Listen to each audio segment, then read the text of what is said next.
Welcome to Your Strata Property, the podcast for property owners looking for reliable, accurate, and bite-sized information from an experienced and authoritative source.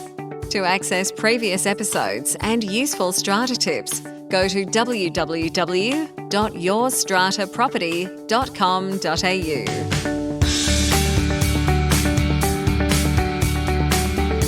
Hello and welcome to this week's episode of the Your Strata Property podcast.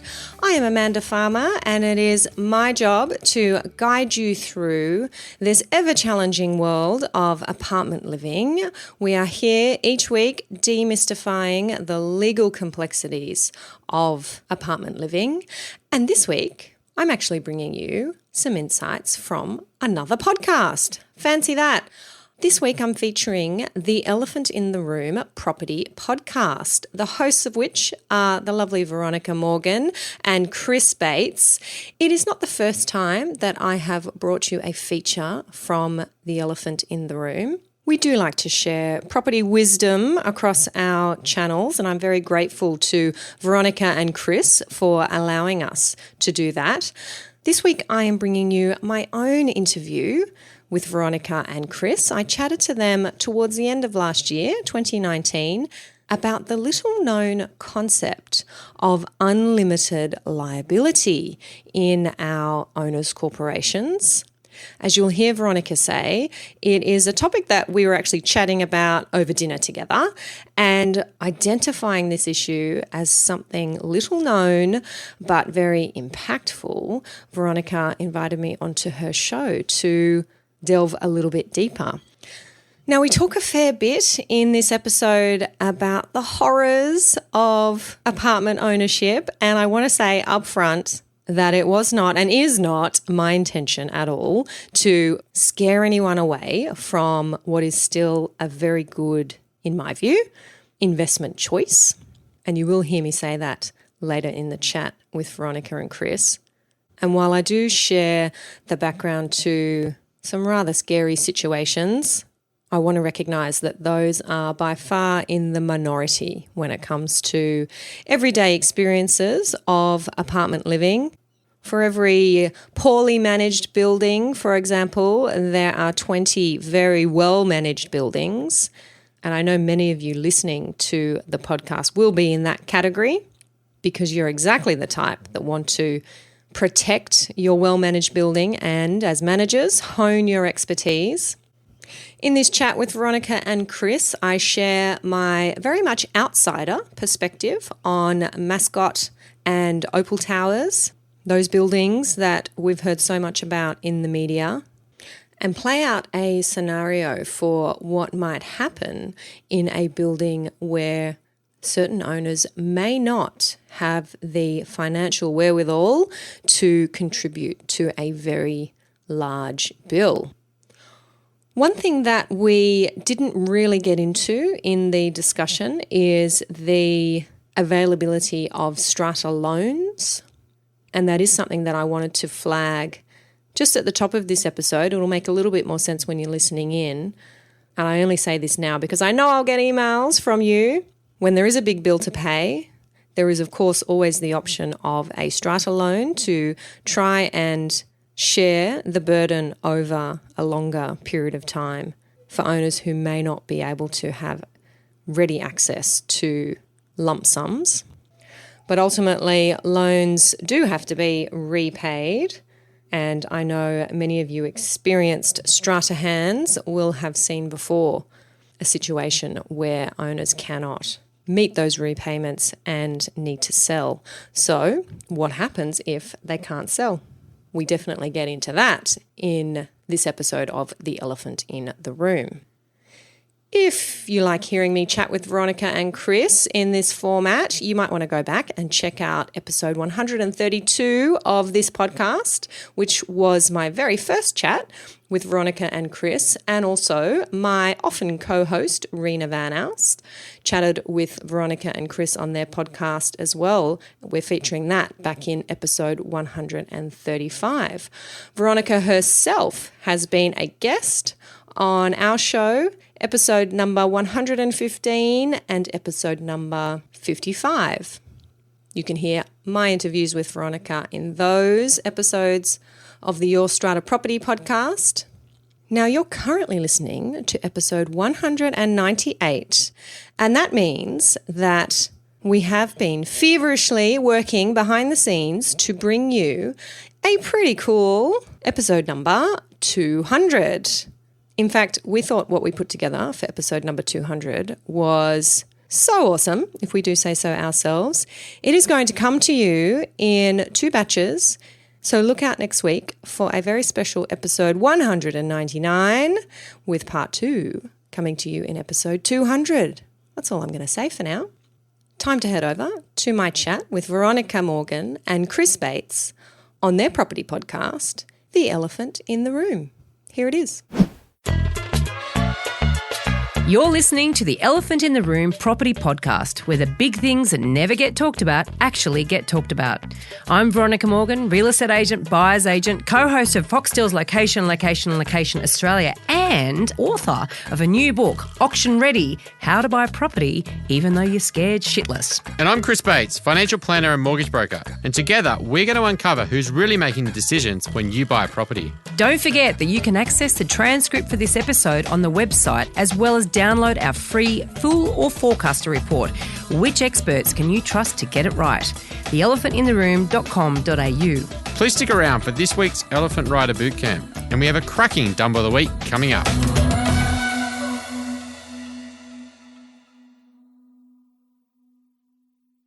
Before we get started, everything we talk about on this podcast is general in nature and should never be considered to be personal financial advice. If you are looking to get advice, please seek the help of a licensed financial advisor or buyer's agent. They will tailor and document their advice to your personal circumstances. Now let's get cracking. Ever wondered where the buck stops when things go wrong in a strata title building? What happens to the poor last standing owners in Mascot Towers, for example, if a whole bunch of owners go bankrupt because they can't afford to contribute to major building repairs that will have to be done before they can all move back into their apartments? I was having dinner with strata lawyer Amanda Farmer a while back, and we were talking about the impact of building defects on individual owners. She shocked me when she revealed something about owner obligations that I had no idea about. In fact, I'd wager very few strata owners would know about this. So, of course, I've asked her to come in and share this knowledge with you. Now, this isn't the first time we've interviewed Amanda. Back in episode 25, we talked at length about the hidden dangers of buying brand new and off-the-plan apartments. And, of course, we recommend you go back and check out that episode. She's also a fellow podcaster hosting Your Strata Property, which is an excellent source of information for apartment and townhouse owners, as well as industry professionals. Thank you for joining us again, Amanda. I know you're going to share some big elephants with us today. I hope so. Yeah, there's a few to be revealed, I think. Thank you very much for having me on the show again. Thank you, Amanda. Good to see you again. I think, we're still seeing the building issues playing out. There hasn't been any major front page news like Mascot and Opal, etc. But, there's a lot of legislation still going through about what could change. But, do you have any kind of insights on kind of the challenges of like the Mascot Towers are having and some of the strata, or the owners of those buildings are having, trying to get strata to fix the problem and how it's very hard to fix it? Yes. Look, I am not directly involved as a legal representative with that building or any of the owners who are in that building. So I can today speak as freely and as speculatively, perhaps, as the general public. Wow. Which might be helpful. Yeah. Or dangerous. That building has some real problems, and you don't need me to tell you that. You just have to read the news. Yep. They have to repair their building. That is a legal obligation. They can't avoid that. Right. We have very clear laws in that respect. It's very well settled in strata law that an owners corporation, a body corporate, has a duty to repair and maintain its property, and it cannot avoid that duty. There is no excuse for not repairing and maintaining. You can't say, well, we don't have the money right now, we're getting quotes, it's going to take a bit longer, we're getting a second opinion, the owners don't think it's necessary. Right. If it needs to be done, it has to be done. And if it's not done, an owner can go and seek an order from the tribunal forcing the owners corporation to do it. Wow. So as I understand it from reading the newspaper articles, they're looking at somewhere between a $5 million and $10 million bill to fix this building. Yep. They don't have anyone to blame as far as we can see. There has been some talk about whether the neighbouring property has caused the damage, a development close by.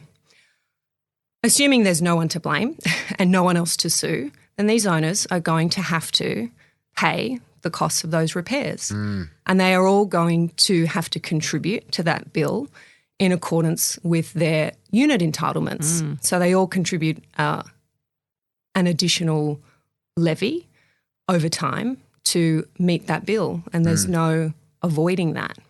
It's interesting you say that they have to do it. So, you buy a car and, the tyres are starting to get a bit worn. You might be willing to take the risk. I probably should replace the tyres, but, I don't have to until... Well, when you come up to Rego, you do. Well, Rego, you do. But there's could be, there's not like, you don't have to fix things. Let's say it's a dent, it might not be. If it's not safety though, let's say it's like just visually like the building needs work, is that a liability and obligation, or is it only if it makes it unsafe? The obligation is to repair and maintain. Right. So, yes. So, if the paint is peeling, then that's a maintenance issue. Yeah. And that has to be done. And if you think about it, the logic behind the law is that everybody's there as a co-owner. They're all sharing in the common spaces.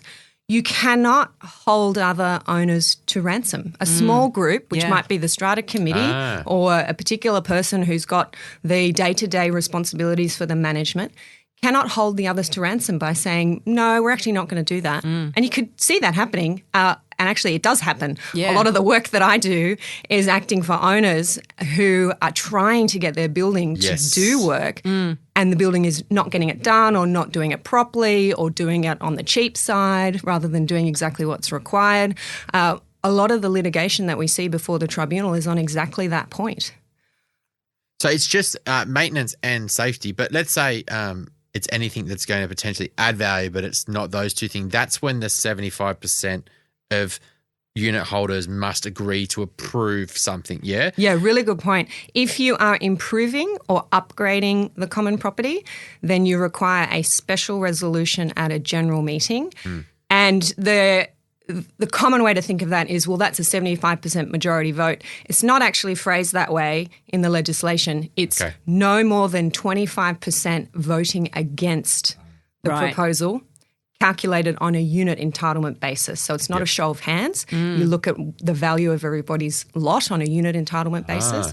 So it sounds like a high threshold, but depending on how many turn up to the meeting, as long as you don't have more than 25% voting against, then that will get through. And wow. So a no-show's just not counted in the figures. So if you really want to impact, you've got to get everyone to rock up at the meeting, which could be quite difficult to do. Absolutely. I see all the time large buildings over 100 lots or maybe even, say, a 40-lot scheme where you've got 10 people turning up to a meeting and 6 people are voting in favour and making a decision about quite a serious issue. Wow. And I've been present in a room where other owners have said, hang on, only 6 people voted for that. How is that possible that we're making this decision? Well, everybody got the notice of meeting. That's part of our legislation, that the notice of meeting has to be issued.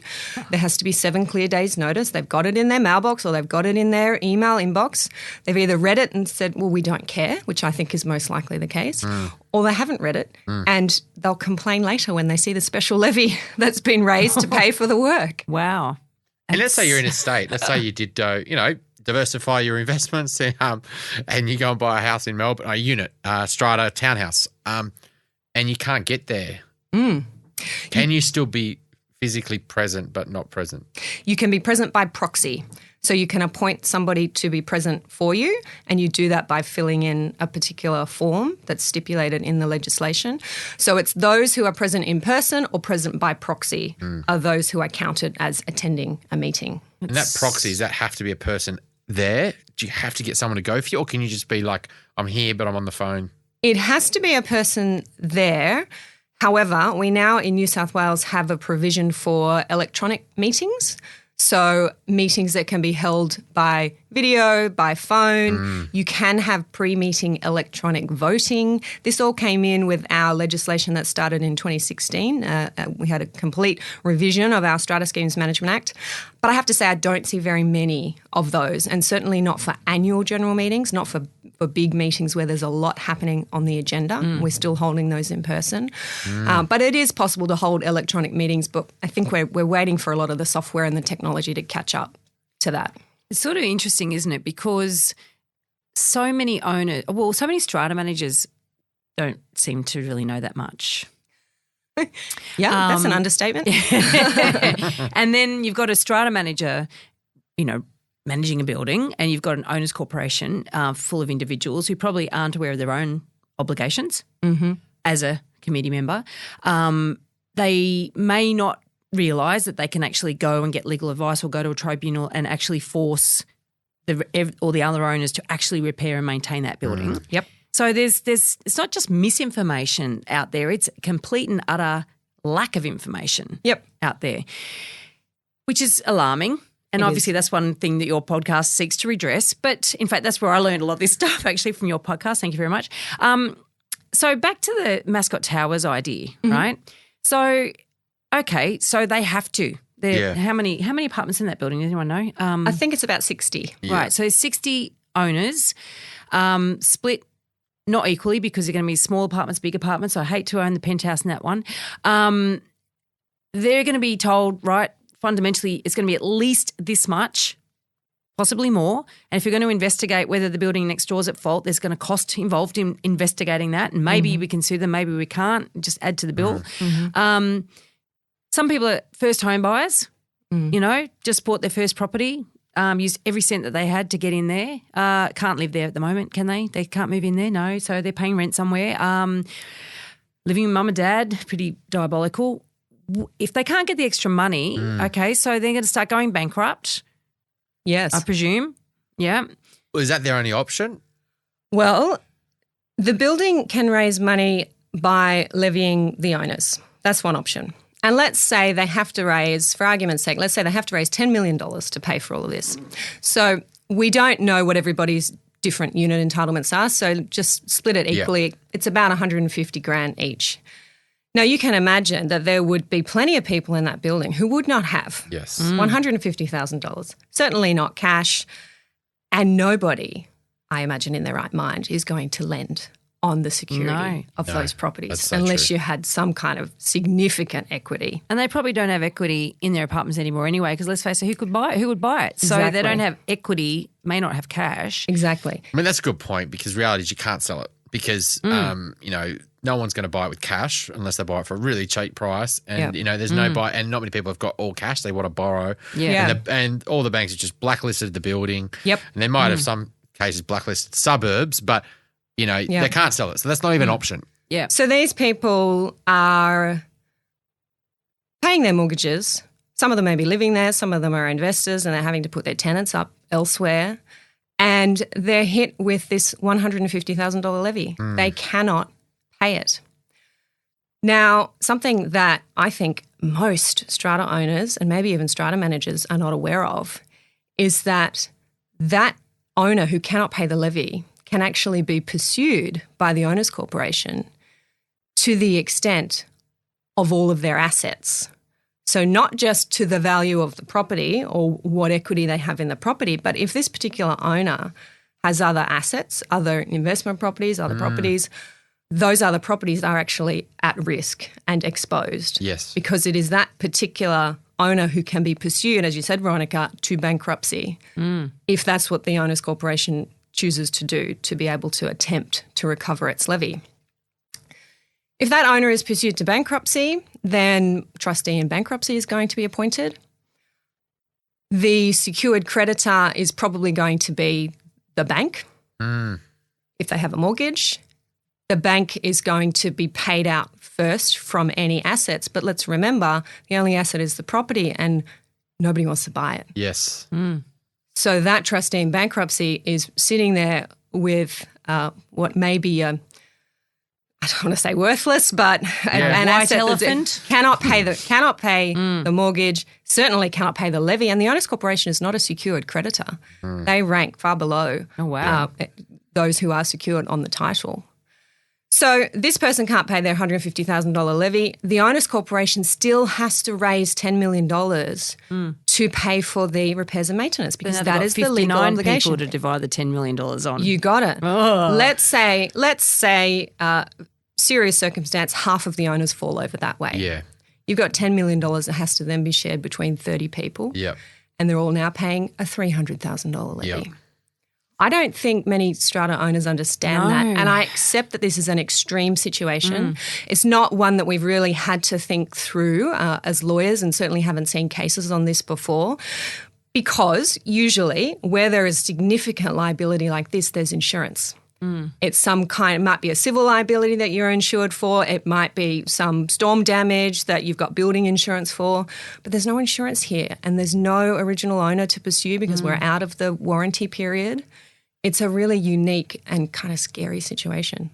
It might be a bit extreme in terms of the amount and the numbers, but the defects per se and special levies on strata owners isn't unique though, is it? It might just not be this severe. True. This is 150, but it's quite common that people are paying special levies for new buildings. True, and they sell if they can't afford it. Yeah, this is a double whammy. Yeah, and these people are not going to be able to sell, I think, for the foreseeable future, at least not for an amount that they're going to be able to pay out their mortgage. Yeah. The problem is with the selling though is that if that's in the strata report, the person buying it is factoring that usually. Yeah. Sure. If they are reading the strata report, Yeah. if they even know what a strata report is. Even if they get this all sorted. But, do you think that, is there any, how does like an owner of a property though, is there anything you can potentially keep out of the strata report? Is that possible?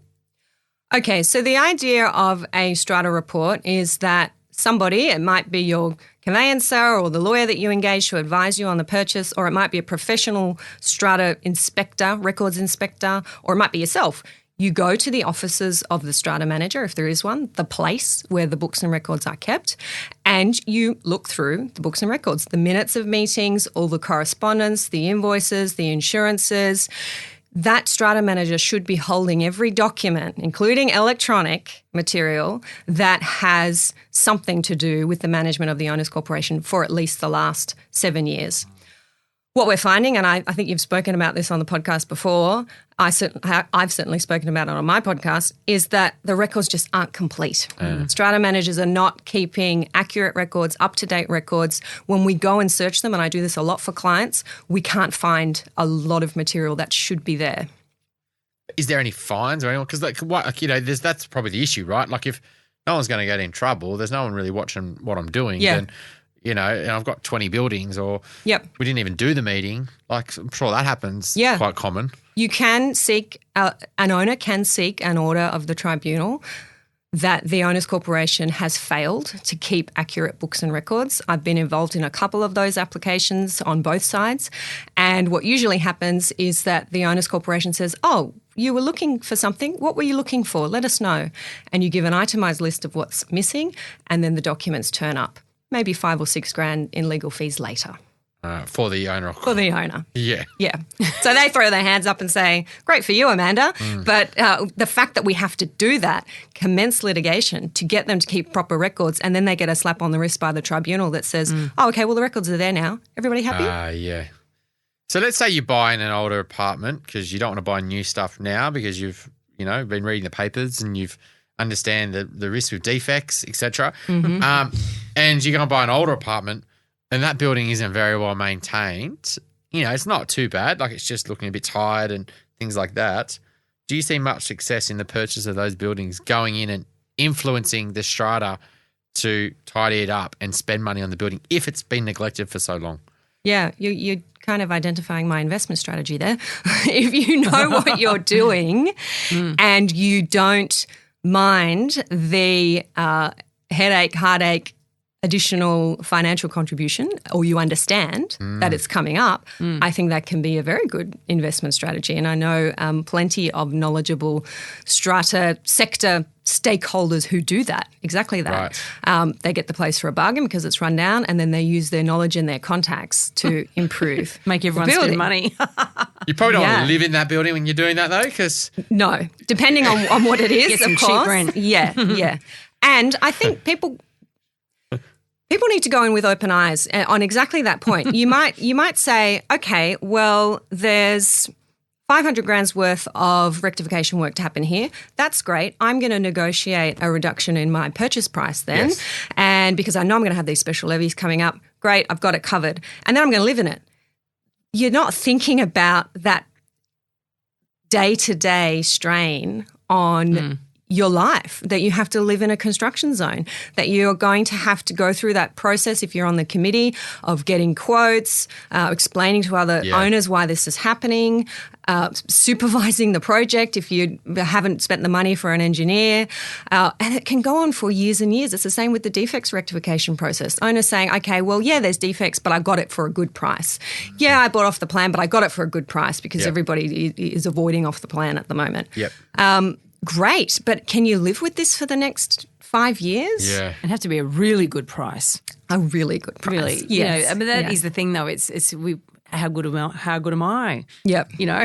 How good are we? How clever are we? We say 50 grand on a purchase price. It's like, well, what's the cost of your sanity in the Exactly. next however many years? And I see clients who come to me and say, Amanda, I want to have this fight, or I want to get this work done. I want to do A, B, and C. And I say, okay, that's fine. This is how much it's going to cost and how long it's going to take. And they stick with it. And we might be 1-2 years into litigation. And then they say, Amanda, this is not worth my sanity, my life. I need to just get back to living as I want to live. And that often means that they sell or they give up. And that's really sad. I mean, I had a client Friday night, first time I've spoken to her, it was a referral from another client, and I started chatting to her and I said, we just had this apartment and renovated it. And she says, I'm never buying another apartment. And I was like, it was the most, it was a really nice apartment in kind of Collaroy.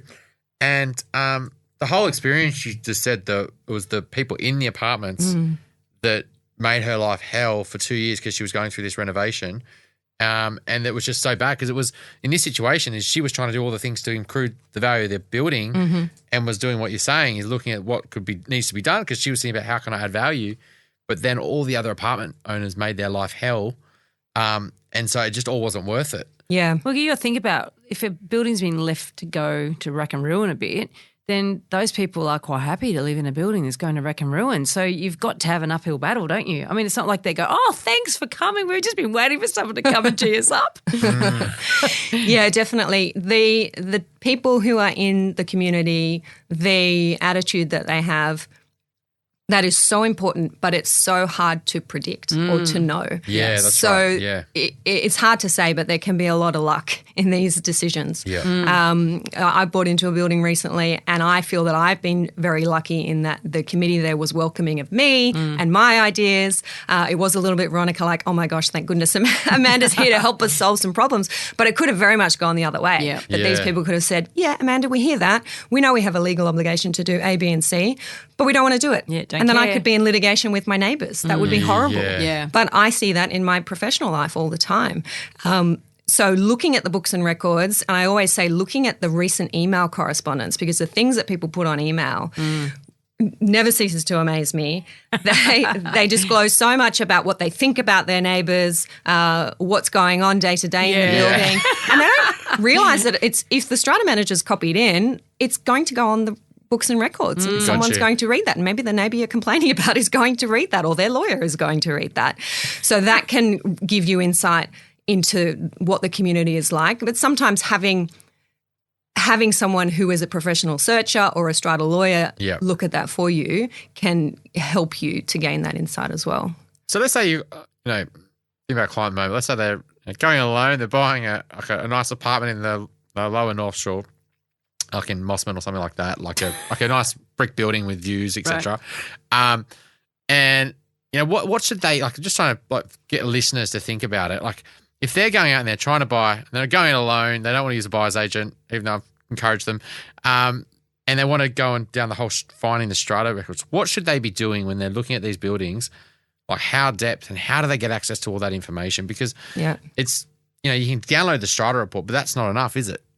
Not at all. No. Very rarely the case. First of all, I think that they should be engaging a strata lawyer to assist them with their conveyancing. That's number one. Yes, it's going to be more expensive, but that person is going to have the understanding of apartments that they're going to pick up things that they might see in the records that others will not. And I can say that quite independently because I do not do conveyancing. So a strata lawyer who does conveyancing will actually read the report, because I find that most conveyancers and property lawyers just say, no, well, I don't read the reports. Yeah.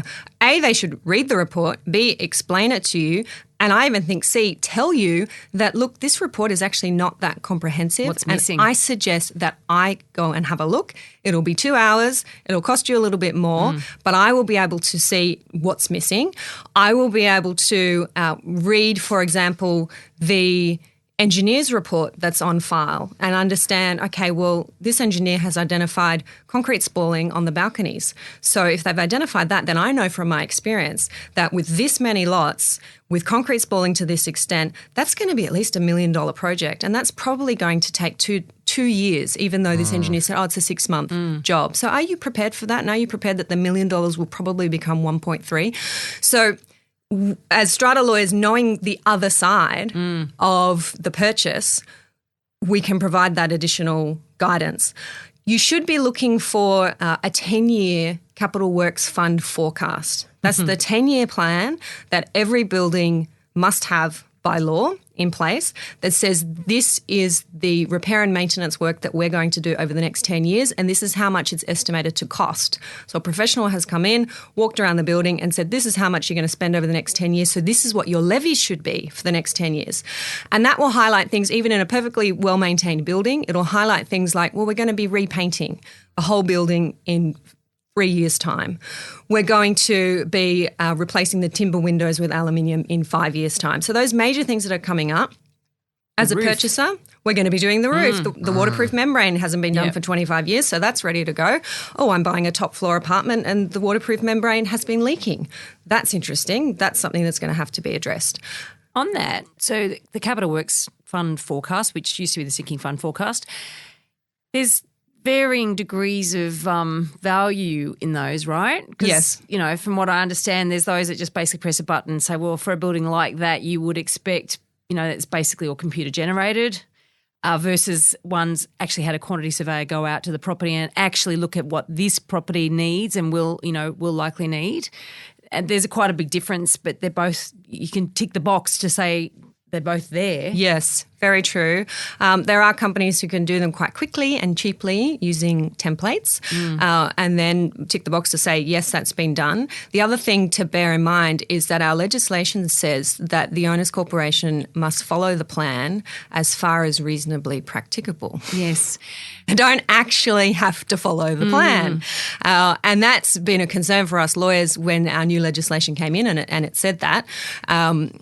Sure, you can have a plan, but if we're ever going to sue an owners corporation for not following that, we haven't seen this play out yet, but we're a little bit concerned about how that legislation is going to be applied. I often come across, where the strata manager says, the owners have, they've owned that building for a long time and they know the building, they know it. Well, that's good. This doesn't look like a professional's been in there checking it out at all. Yeah. It's good that they know it. We came across a townhouse recently where what did they not do? Oh, they didn't have an annual fire service statement. Yep. They said we don't need one for this type of building. Oh. And it's like, whoa. Doesn't sound right. Does anyone of you qualified in this area? And so you've got an owners corporation that have decided that they know better than what is legislated. So then you go, that's nice, isn't it? Yeah. And what concerns me is that these are buildings that are managed by professional strata managers. And I started to see this when I started the podcast, and for many years I'd been working with owners and buildings who were managed by good qualified strata managers who understood the importance of getting lawyers involved. So these were the people that I was dealing with. They knew if there was a problem they couldn't handle, get the lawyer involved. But when I started the podcast, I started communicating more and more with owners who were either self-managed or had strata managers who had no idea. And I didn't realise until then the extent of that Oh my problem. God, yeah. And I get sent notices of meeting that just do not comply with the basics of the legislation. So that's a really basic thing for a strata manager to have to make certain disclosures in a notice of meeting. And I'm looking at this meeting notice that says we're going to discuss motion 1, 2 and 3 and that's it. I think, well, that's just obviously non-compliant to anybody, and that's the least of the problem. And then you've got strata managers saying, oh no, you don't need a capital works fund plan or you don't need an annual fire safety statement. These people are getting paid to do what? Well, I think in this particular case, the strata manager, whether they agreed or disagreed, I think they were bullied by the owners. You know, Yes. so then you get that happening. You do, and they are concerned to secure the renewal of their contract. We moved to maximum 3-year terms when we got our new legislation, and I think since then we've been seeing a change in behaviour for some strata management companies where they're very concerned to make sure that their contract is renewed after 3 years. Oh, yes. Wow. Year 3, they are re-election. So we might as well just go a bit light this year. And This is a Yes. big elephant, isn't it? So Yep. that the maximum 3-year term supposedly put in to protect consumers, supposedly? Yes, and to give them the option to choose a new manager. We used to have automatic rollovers. We'd have 10-year contracts. The price would just keep increasing by 5% every year. And I just said, well, we're jack of that. Let's do something about it. Okay, have your 3-year terms. But now we have strata managers some strata managers who are taking instructions maybe from one particular committee member instead of the committee as a whole because they feel that committee member is going to be the one who's going to encourage the others to renew the contract, and they feel they have to prove themselves in a shorter period of time. So they might take some shortcuts and say, oh no, we don't need a committee meeting. Yeah, that's fine. I'll do that for you. Really concerning for when other owners see this happening and say, well, how come he gets his windows fixed and mine are still leaking? Yeah. And they have to come to me and pay my hourly rate to get something done that they are legally entitled to. I think there's been a problem with new buildings from memory that like some developers have also got strata companies and then they are basically employing their own strata company and then that strata company is then signed up for 10 years on a higher rate than with above inflation increases. And so you buy the building, but you don't know you're buying a really expensive strata manager that's then locked in for 10 years that has the interests aligned to the developer and not you. Yes. And have you kind of seen that played out where the conflicts are just way too That much? was definitely more prevalent a number of years ago. Our new legislation has attempted to address that by saying persons who are connected to the developer shouldn't have those contracts, and that the first contract with the strata manager should only be a 1-year contract. Yeah. So a new building will only ever have a 1-year contract. And then they have at their next AGM the option to then engage a strata manager for 3 years. So if they're not happy with that, say, developer chosen, because it might not be connected to the developer, but it would certainly be a strata manager chosen by the developer in the first year. If they're not happy, then they can decide to change after that first year. Building managers is another long-term contract, caretaker, and we've had a number of court cases about 25-year caretaker contracts in New South Wales. The other thing that's new is embedded network contracts. So this is something that's just emerging, and I've started to give a little bit of advice to buildings on this, where the developer enters into an agreement with an energy provider, and they then purchase the energy from the wholesaler and then on-sell it to the lot owners.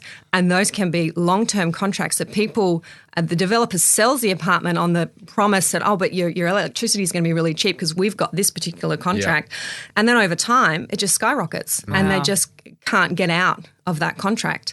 That's something that we're just starting to talk about in the sector, about the fairness and the legality of those contracts. So you're buying an obligation you're unaware of. Yep. So It's I think it's with this whole strata world is that, even if you, you go and do your due diligence and you start to see smoke, I guess, you should really run, but a lot of people don't run. They just go and buy the building and then they assume that the laws are going to protect them because they can influence, for example, if you get in the building, we need these maintenance done, and then you go to the strata meeting and you say, we need to fix all these things. Yep. It's very hard then to actually get, because people will sit on the fence and then years go by and then you give up and you you Yep. leave. So do you think that the law is actually strong enough to protect people, or, people really just shouldn't buy in those buildings because they can't rely on the law to save them?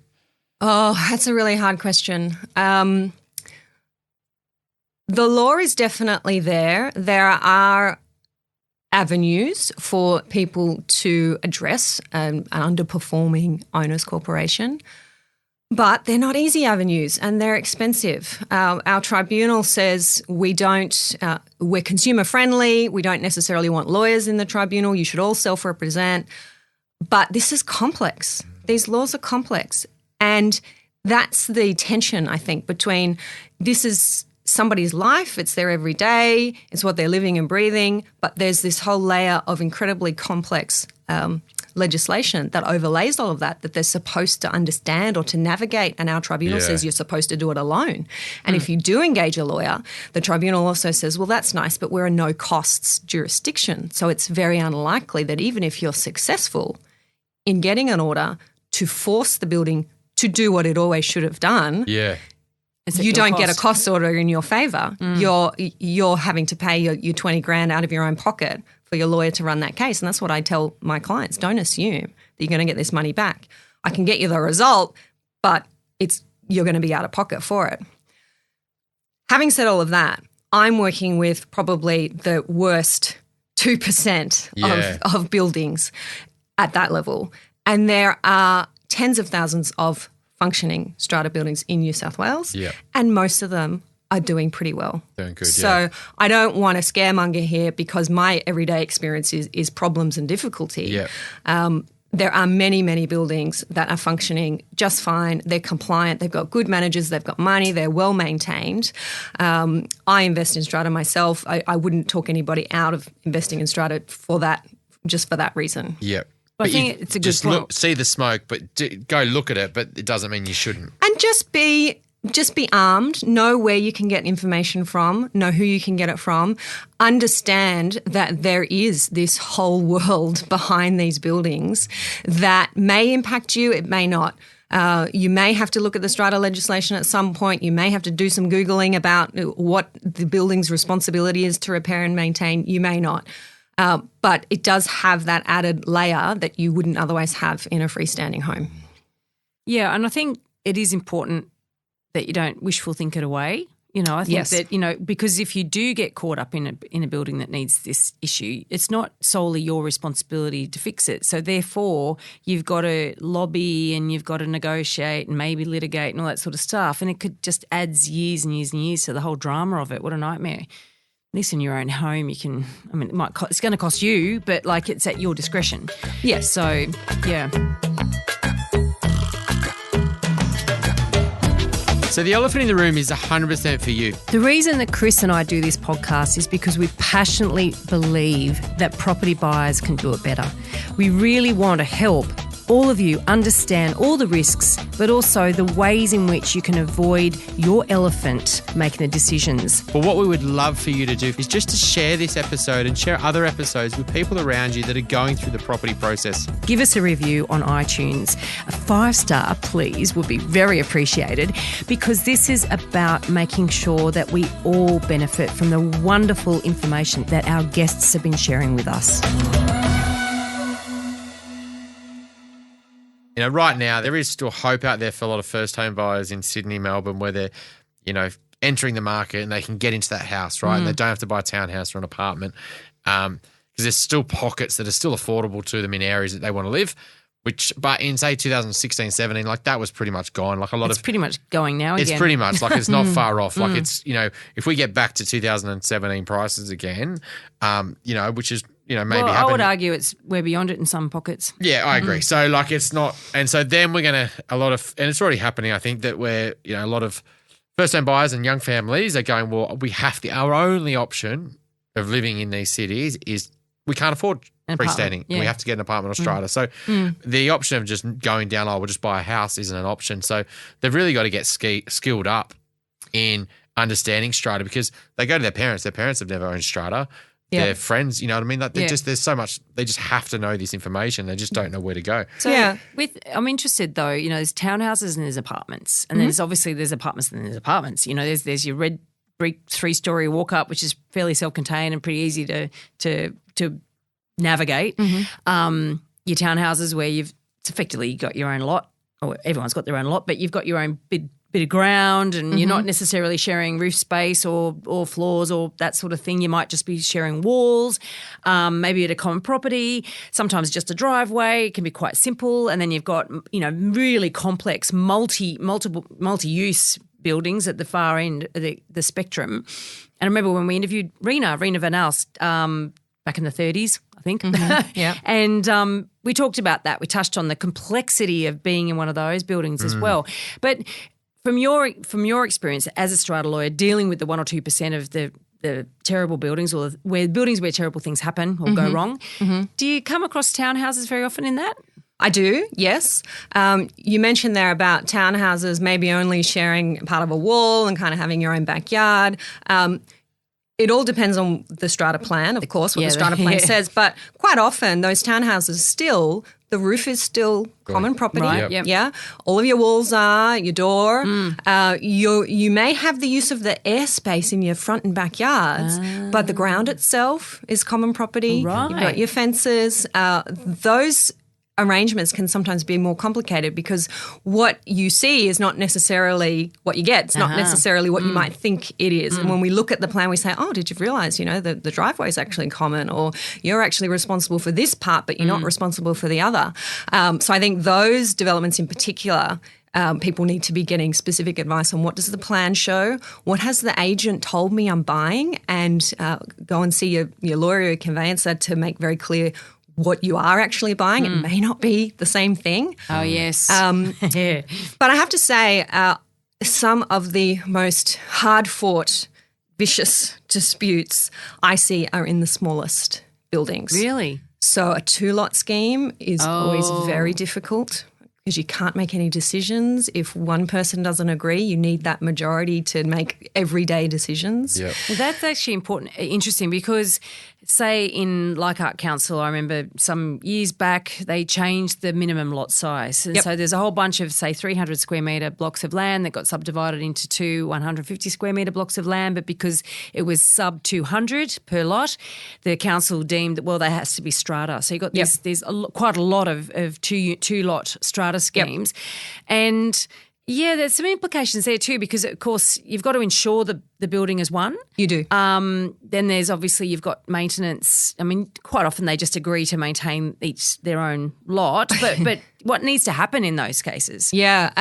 I work with a number of buildings opposite to Leichhardt Council. I think Randwick Council for many years would not approve these small developments as strata, and they approve them as company title. Oh, even worse. Well, interesting. There's now been a change there, and there's a number of companies, 2-lot company titles that are converting to strata. Yeah. So that's something that I get involved in, and I was involved in one recently where I acted for the lot owner, so not acting for the company, acted for the lot owner who came to me and said, Amanda, what is all this conversion about? My neighbour wants to convert. He says it's going to add value to our property. I'm been here for 10 years. I've got kids are going to be here for another 25 years. I don't really care about selling. Is this going to cost me money? What does all this mean? Yeah. And I explained the process to them and said, look, it's basically a paper process. You're filling in forms. You're signing minutes of company meetings. You're making sure your constitution allows you to do it. Of course, things get lodged with the council, with land registry services. But as a brand new strata scheme, you need to develop a set of bylaws. And I said, this is a really good opportunity, actually, to set the scheme up the way that you want it. And it's a rare opportunity. And what I suggest to 2-lot schemes is that wherever you can, take responsibility for your own house, for your own side of the property. Yeah. Because the strata plan will be drawn in such a way that your external walls, your ceiling, your dividing internal wall will all be common property. Your waterproofing, your bathroom waterproofing, even though your bathrooms might be nowhere near each other, your bathroom waterproofing will be common property. Wow. So you would be responsible for maintaining your neighbour's bathroom waterproof membrane. And you think, well, that's good. That's not like they're above me. That's not going to affect me if it leaks. It's on the other side of the building. But what you can do is pass a bylaw that says that each owner is responsible for the structure of their own side. Yeah. And there's only very limited things that we share. And in my view, that will go some way to avoiding dispute down the track and also making sure that you're living as separately together as you can. There's positives of that, but then there's potentially negatives, I guess, is that let's say that, you do have a great neighbour, they take care of it. What happens if they don't? Can you then force them to really do it? Because, the last thing you want to do is sell a semi and the neighbour's like, roof's got a hole in it. And it's, you got to be able to find the neighbour too sometimes. Yeah. So you can put the obligation on them in the bylaw to actually do the work. You can also say that anything that impacts the external appearance of the building has to be a joint decision. So we don't want a purple house and a brown house, because that just looks weird. So you can really, with the help of someone who knows what they're doing, draft a regime that works and covers off most of the foreseeable issues. And look, when I was a sales agent, I sold a number of those. It actually helped some of our clients buy them as well. But back when I was a sales agent, I remember just being told by a lawyer once, the only thing you need to worry about is sharing the insurance. Yeah. And that's what I used to tell buyers because that's what I was told. And that lawyer clearly didn't know anymore. And so there's a lot of lack of information. Does that make sense? There's a lot of lack of information, a lack of information out there about this, but so it's good to talk about. So one thing I don't know about, because it's what we don't know that hurts us, is this unlimited liability, which apparently you guys were talking about. So that's that concept where, if we think about it from a corporate law perspective, we have in Australia 3 types of companies. We have limited liability companies, and that's what most of us would understand. That's where we're only exposed to the value of our investment. So it's only the money we've put in, our shares or our personal guarantee. If that company gets sued, then we as shareholders are only exposed to the value of that investment. We also have no liability companies, apparently. These are generally mining companies, so mining exploration, oil exploration, high-risk speculative companies, quite rare. And then we have unlimited liability, where you are actually exposed to the extent of your own assets, even if you've only put in $5 or you've only put in $500,000 for your property. And owners' corporations are unlimited liability corporations. And the reason that they are is because the building needs to be able to raise levies to meet its legal obligations. So it's not expressed in the legislation that they are unlimited liability, but it does say owners' corporation must repair and maintain. Owners must pay levies. So the way that the owners' corporation repairs and maintains is to pay levies. And if there is somebody who is owed money by the owners' corporation, what we do is we don't actually wind up the owners' corporation like you'd wind up a company if a company can't pay its debts. That person who's owed money, who we call a creditor, can actually apply to the tribunal for the appointment of a compulsory managing agent. So a strata manager comes in, like an administrator, with all the powers of the owners' corporation, and that manager can then raise levies without the need for a meeting, without the need to discuss with the owners, against the owner's wishes, in order to pay that debt and to pay that creditor. So that's another reason why it's not a normal corporation. We don't have the Winding Up Corporations Act procedure. We have the compulsory manager procedure. There's no way to shirk your responsibility. That's it. So the risk here is if you buy I might be wrong, is you buy a strata building and that's got creditors, or it might have creditors that aren't on the books that work's happening now you don't know about that could be, and these aren't really factored into the sinking fund and there's not enough money there. So then you buy into the building and then bang, you hit with this. Hang on a sec, we owe $500,000 to, the window company that wasn't on the books. And then that's a special levy that wasn't even in the strata report. Is that sort of... That can absolutely happen. Absolutely. Yeah. You need to be looking, going back to the strata records inspection, you need to be looking to see if there's any litigation on foot. That's a big... Hopefully, you hope that goes without saying, but that is a big red flag. If there is litigation, whether the owners' corporation is suing someone, you're asking the question, well, who are they suing and why? Or whether the owners' corporation is being sued, well, what are the prospects of success on that litigation? What are the lawyers saying? What are the lawyers' fees? Are we going to get those fees back? Are we insured? What is the liability of the owners' corporation? Because it's not good enough to say, oh, well, the owners' corporation takes the liability. At the end of the day, you're the owner. It falls to you because you've got to contribute the money. The legal thing is quite humorous. I think that when you go into disputes with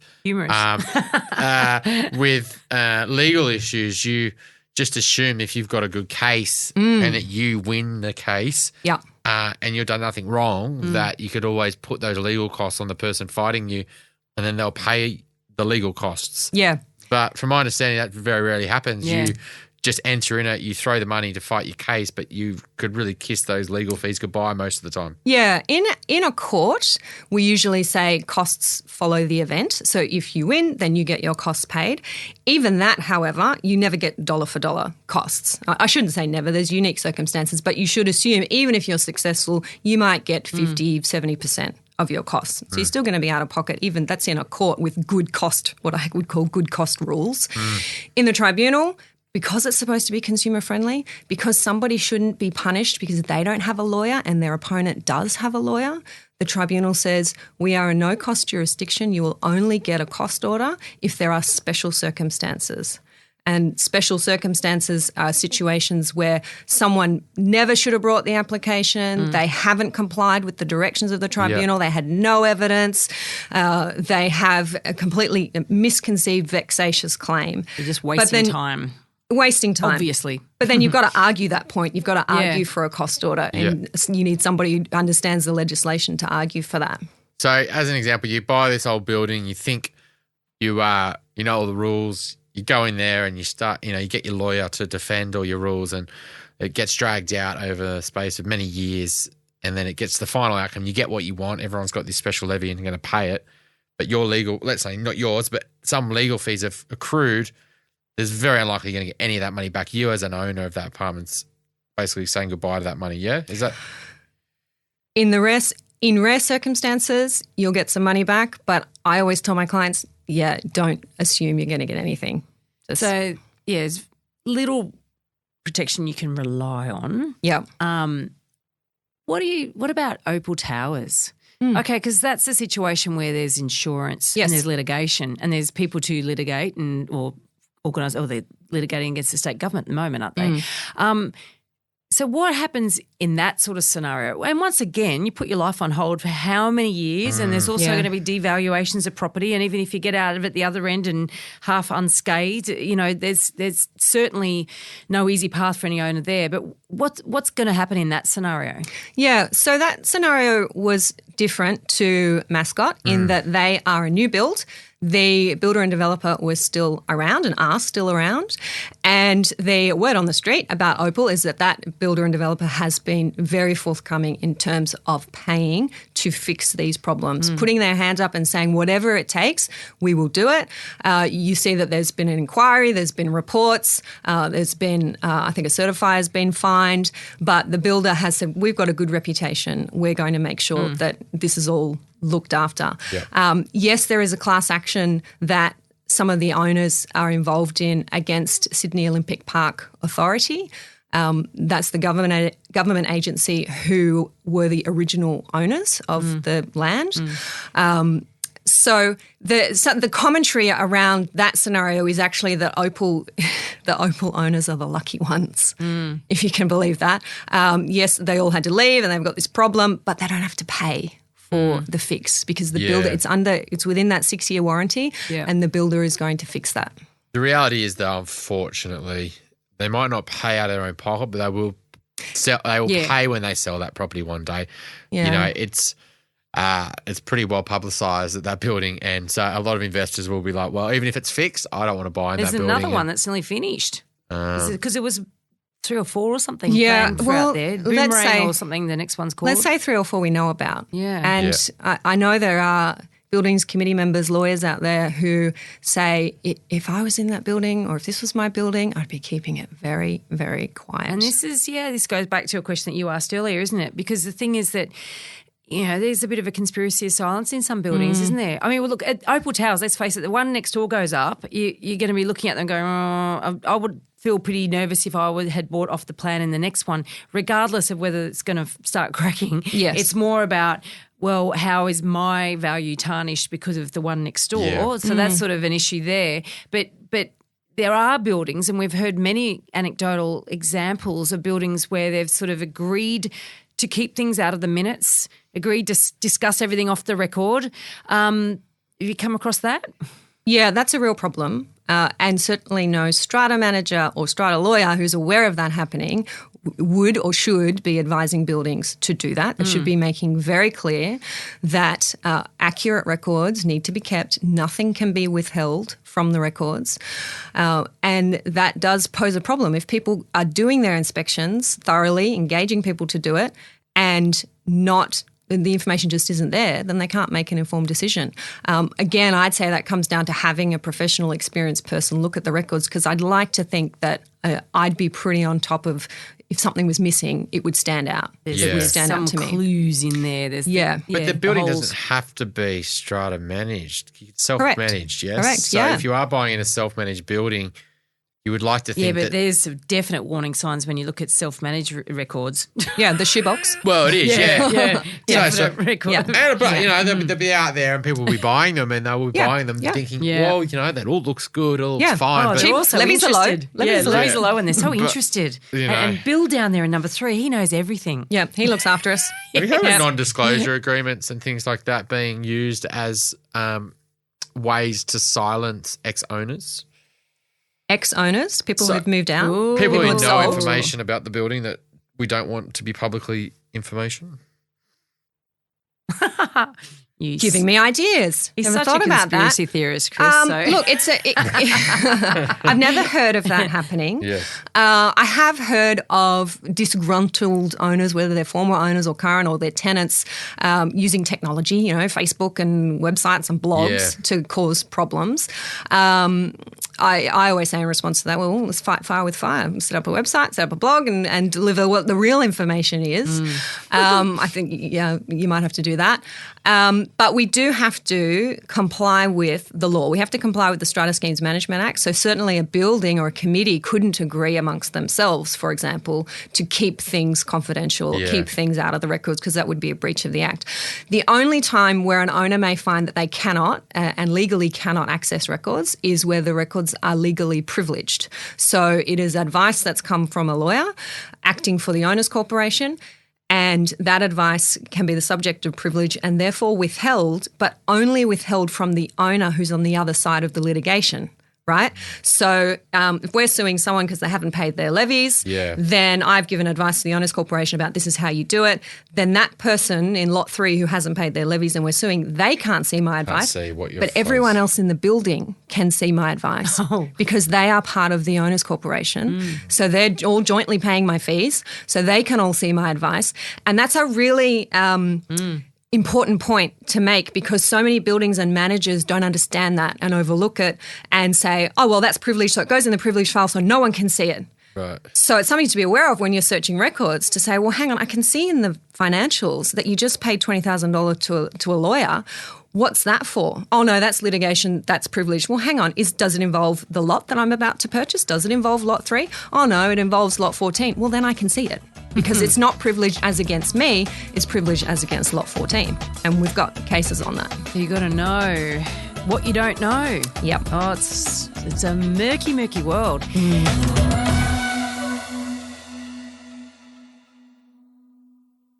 Every week we hear incredible stories of the dumb things property buyers do.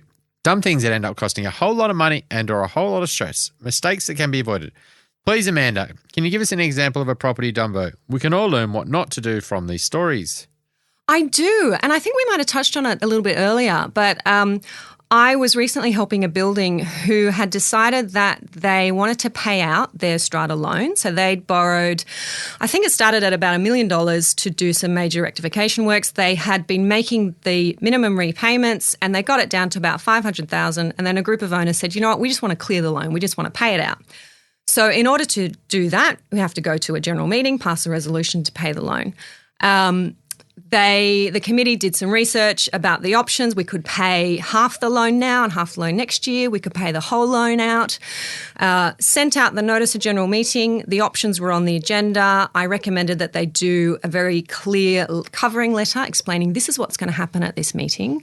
We really recommend that all owners attend this meeting because this is an important decision. Here's a schedule of what your levies might look like if we decide to pay out the loan. So someone in a 2-bedroom is having to pay $7,000. Someone in a 3-bedroom is having to pay $10,000 over 2 special levies. So it's significant.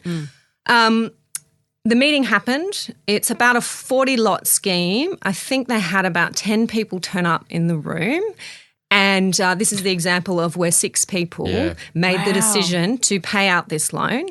And I warned the committee and I said, okay, that's fine. When the levy notices go out in a month's time, just put your flak jacket on and just be prepared, because you're going to get emails, your strata manager's going to get phone calls.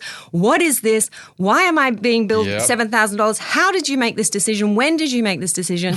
So the property jumbo for me is that person who doesn't read the notice of meeting, doesn't attend the meeting, and then later complains about the decision that's been made by what really ends up being a minority, because they are completely disengaged until it comes time to pay some money. Because the minority are the ones that are interested. Yeah. So they're the ones that turn up. Yep. Yeah. So in that situation, you said 6 of the 10. So the 4 said no. So shouldn't that have then been that 40%? It's a lot entitlement. Though. It's an ordinary resolution. Yeah. So just a majority can make that decision to pay out the loan. It doesn't need to be 75%. Didn't have to be a special resolution. Right. Okay. Yeah. Wow. So even then, so that's like, you'd think that it would be 75%. So there's certain resolutions that only need 50%. Yeah, most. So there you go. Wow. So it's like, and that's not much, levies are 50 ordinary resolutions, so 51%, and on a show of hands as well, unless somebody calls for a poll. So it's not about the not about unit entitlement on an ordinary resolution. Someone can call for a poll, and then it's on a unit entitlement, which may or may not change the voting. But these are serious decisions that are being made. 7 days they have to give notice. 7 clear days, yep. So if you're on holidays and you don't check your strata and they organise a special meeting, and you're on holiday for 2 weeks, not got any internet, you could be, you could be out of the loop. Get home with a $10,000 bill in the envelope. That'll be in your letterbox. Yeah, that's true. Just being aware that that's a possibility is a step in the right direction. Especially because if you do get in the mail, I don't know about you, I don't check my mail every 7 days. No. And so, it's very easily you could even miss these 7-day windows. So, learning there for a lot of strata owners is, don't delay opening these letters because, or give your strata manager your email address as an address for service. That's often the way. I mean, and then open the email. And open your emails. I know, and they're please. pretty wordy and they're a little, a bit boring and all that sort of stuff. But they're pretty important. Yes, it's interesting though because you do find in some buildings you get these really very very interested and very very involved and very very motivated people, and they're a little gang of them. And some, and so they actually get their way because they know how to game it, and they're a lot of them are retired. Yes, and other residents try to infiltrate that group and try to get themselves on the committee, and they find that hard to do. Definitely that happens, and that's tricky Sometimes to navigate. You like those people though. If you're an owner in those buildings, especially if they're doing things by the book and they're trying to take you. Yes, they might be. You have to keep putting money in your pocket, but at least you know your assets. At least somebody's doing something. Oh, it's true. Although I heard of one building where they deliberately did not. Actually, I've heard of this a few times. Where they kept the strata levies really, really low. And they just raised a special levy for whatever they decided to do. And so then it was like, we decided that we wanted to solar hit the pool. Yeah. And so, we just raise a levy and but I don't even swim. And that's been part of the policy behind the Capital Works Fund forecast, because a lot of buildings were saying, why would we want money sitting in our Capital Works Fund when we could have it sitting against our mortgages or invested another way? Exactly. So they didn't have adequate levies, and they said, we'll just raise a special levy when we need it. Yeah. But new people buying into the building, young families, they can't handle those surprises. No, and they're also paying for the sins of the fathers in the way, because it's like this same townhouse complex that says, no, we don't need an annual fire statement. They also said, we'd rather have the money sitting on our they don't follow the Capital Works Fund forecast, and we'd rather have the money sitting on our mortgages. And I'm like, well, that's fine. What about the next buyer that comes in? And if you had actually been putting aside, this owner would have made a contribution for all the things, the wear and tear that they'd had the benefit of, and now they get to leave scot-free. And this person actually will have to backdate effectively and pay a premium on the top of the purchase price because there's no investment in that. Yep. And the big things are like, what are they? Like, from your experience, you've seen big ticket levies like concrete in older buildings, like concrete cancer. Absolutely. Like rust in the water, and things roof like membranes. Windows. Windows. Yep. Any other big ones you kind litigation. of can think of? I have to Yeah. say, litigation it's Just awful. internally Yeah. disputes and people Yeah, just yeah. angry with each other. I've seen special levies for $300,000 to pay lawyers' fees. I mean, Ooh. that's Yeah. just. Yeah, and having to explaining to the owners that you need to raise $100,000 for a new waterproof membrane is one thing. Explaining we're raising $300,000 to pay a lawyer to fight with Lot 4 about their retail shop that's opening, and we don't want them to have outdoor seating, so we're all in the Land and Environment Court. And I just think, well, hang on a sec, why am I paying $20,000 towards it? Does it really matter? Do I care? Do I actually like the guy down there? He makes good coffee. So you end up with those kind of. That's a good point as well. Like, commercial mixed with residential, like you're buying a completely different beast, aren't you? For sure. And Yeah. there's the challenges with that. And, Yeah. so it's it's not just, the roof. There's so many other elements you got to look at. The fourth layer of government. That's it. Yeah, keeps us busy. Oh, Amanda, thank you so much for coming back. My pleasure. This unlimited liability thing, as soon as my ears pricked up when you mentioned that to me, and I'm so glad you've come and shared and explained it, really what it is you're buying into when you're buying strata. I mean, the liabilities that or the obligations that an individual owner has, worst case scenario, but hey, it could happen. Yes, being aware that it could happen is the first step. Yeah. Yeah, and a few $100 or $500 or whatever it is up front, due diligence. And if you have to go through that and you find out something that you didn't really want to know because you didn't really want to know it, you want to buy the apartment, that's okay. You have to just wait and find another one, deal with the pain today, not tomorrow. Yep. Thank you very much. My pleasure. Thank you for listening to Your Strata Property, the podcast which consistently delivers to property owners reliable and accurate information about their strata property. You can access all the information below this episode via the show notes at www.yourstrataproperty.com.au. You can also ask questions in the comments section, which Amanda will answer in her upcoming episodes. How can Amanda help you today?